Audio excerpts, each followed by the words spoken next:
What's up everyone, it is Dylan from Class 1A bringing you another My Hero Academia chapter breakdown.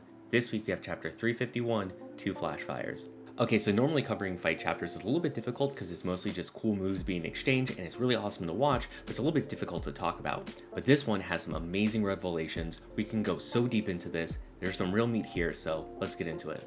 We kick off the chapter with an entry from the Hero Almanac on Flash Fire Fist, one of Endeavor's signature moves.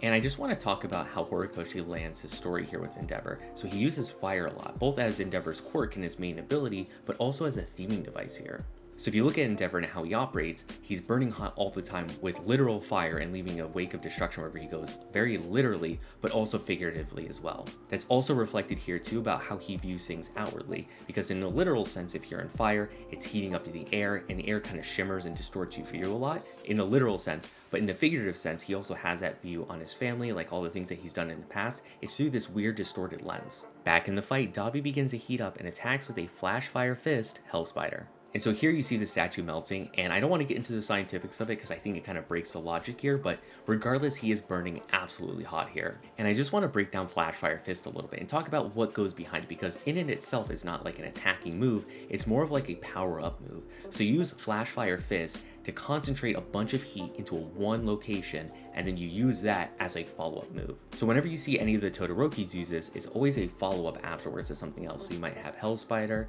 you might have Prominence Burn, it's always a move afterwards that you need to charge up for.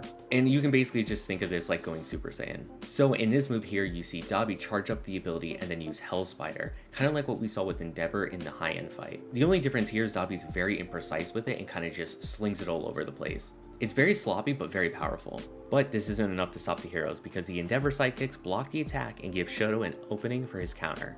But Dabi is just too fast. So here we really see why Dabi hates Shoto so much, because he's the perfect child. He has a half cold, he has a half hot. He is the perfect child Endeavor was trying to get when he wasn't able to succeed with Toya.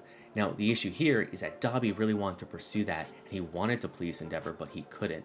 Now that Shoto is able to do that but rejects it, he hates him for it. So let's take a moment and talk about the different ways that everyone deals with the overheating of this quirk. So all of the Todorokis, regardless, have to deal with overheating. That's their main stopping point here. Endeavor gets around it because he has a bunch of sidekicks that just come over and cool him off essentially with water. Dabi burns off all his nerve endings and has dead skin all over, so he can kind of just go crazy with it and not feel any pain. And of course, Shoto has the half cold that helps balance out the two a lot. Dabi then follows up with a jet burn blasting Shoto into a building. I just absolutely love this panel. It is just so striking, I cannot wait for it to be animated. But Shoto neutralizes the heat. He's been working on his own version of Flash Fire Fist, one made specifically to stop Dabi. So here we get a little bit of insight into actually what went down with the planning, because Shoto didn't want to stop Dabi, he needed to stop him because he was the only one who could really do it. And this is just really underscoring the theme of this whole entire war arc of everyone has a part to play. Everybody has something that they are perfect for, and everybody needs to be doing that job to stop the villains. We end the chapter with Shoto unleashing his ultimate Dabi stopping move, Flash Fire Fist, Phosphorus. Okay, so now we see what Shoto really has in store for Dabi here. So there is a ton of things that we need to break down, but let's just start with something easy first. So first things first, I really like this call out that Shoto makes here to Dabi because yes, he acknowledges his dad was a bad person and set Dabi up for failure here. But the important thing is Dabi still made those choices. He is a byproduct of his dad's abuse, but he still made the choices to kill people and he still made the choice to be a villain. And I think this is so important for Shoto just to say out loud because it acknowledges his dad's abuse and he recognizes it, but he knows he's a hero and he must move past it too. Okay, and so what we got next is all about this special move and all the implications here. So a big disclaimer, I am not a scientist, I just did a little bit of research here and kind of pulled some themes together, but I think the implications on this move go incredibly deep and Horikoshi's writing is just,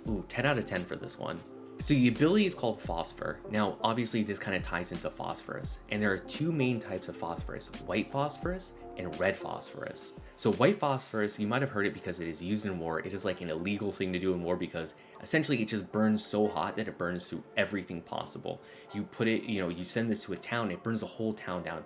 Very gruesome, very horrific stuff. And obviously this ties into the ability because it's phosphorus, it's burning really hot. All the Todoroki abilities burn fire really hot. Now the important thing here though is the red phosphorus, because after white phosphorus burns really hot, or you leave it out in the sun, or you do some other things to white phosphorus, it can become red phosphorus. And the thing with red phosphorus is it's actually fire resistant. And where this ties in is when he was blasted into the building and said he was resisting the fire. Now, I think you see where this is going here, right? Now, this ability is just called phosphorus. I don't think it's literally using phosphorus or anything like that, but if you think of the two different sides of phosphorus, the white phosphorus that burns really hot, the red that resists the fire, white, red, you look at Shoto's hair, it's white and it's red, and he's using fire and he's suppressing fire, and it just comes together, and it's such a perfect motif for this move. Because you look at what Shoto's been saying is he doesn't want to kill Dabi, he wants to capture him. And how are you going to capture him? You deal a lot of damage, you blast him until he starts to burn up, and then you resist the fire to capture him there. Now, like I said, disclaimer, because I just did a little bit of Googling after I saw phosphorus and kind of pulled these things together, but I think it works out too well to not be intentional. What happens next in the fight? So obviously when we get back, we're going to be continuing the fight, but what I think it really hinges on here is Dabi going to burn up and just cremate himself in front of everyone, or is Shoto actually going to capture him alive? I think it's a big thing to be looking for here, and regardless, I think the end of this fight is going to be insanely hype. I think we have a couple big things coming still with the fight. Expect a couple more chapters. I think Dabi is going to pull out a very special move. Something to do with the Phoenix, I think, is his ultimate ability, but we're going to see what it is, and it's going to be hype. So we have a bit of a break before the next one, but get hyped for the fight because the ending is going to be amazing. But until then, I will see you all next class.